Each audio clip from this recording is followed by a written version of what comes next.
أهلا بكم إلى مكتب بي بي سي العربية في القاهرة. التيار الكهربائي مقطوع الآن كما أصبح معتادا في الآونة الأخيرة.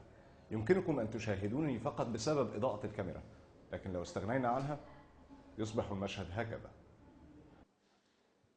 طبعا الإضاءة ليست المشكلة الوحيدة، فحتى الأماكن التي يدخلها بعض النور من الخارج يصبح العمل فيها معطلا مع توقف الأجهزة.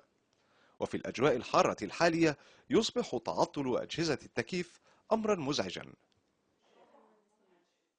في المنازل وفي أماكن العمل أصبح ملايين المصريين يعانون من الأمر.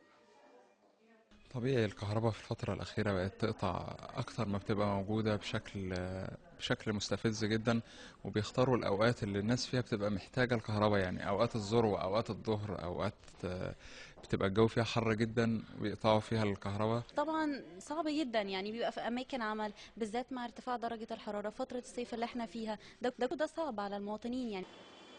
في الوزارة المسؤولة عن توفير الكهرباء للمصريين يلومون المواطنين على الإسراف في استهلاك الكهرباء.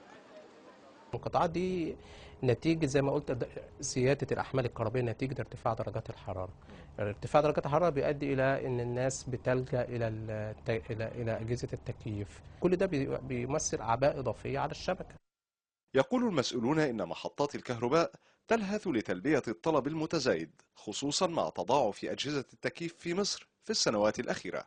لكن المعارضين يشيرون إلى أنه من مسؤوليات الوزارة أن تكون لديها تقديرات بحجم الاستهلاك المستقبلي وأن تلبيه. كل حاجه على الشعب، ان الشعب هو الغلطان، هو اللي بيمشي في الشارع يعمل زحمه، وهو اللي بيخلف كتير، وهو اللي مش عارف ايه. ده كلام لا يستقيم على الاطلاق. دي حكومه فشلت في اداره مرافق الدوله، يجب ان ترحل وتاتي حكومه اخرى عشان ما يعذبوناش.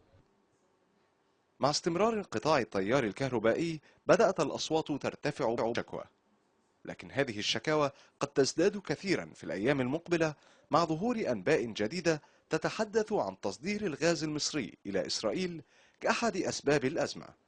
وفي نفس اليوم الذي ظهرت فيه هذه الأنباء عقد الرئيس مبارك اجتماعا لم تعلن تفاصيله مع وزير الكهرباء ووزير البترول، وهو المسؤول عن الوزارة التي تصدر الغاز إلى إسرائيل.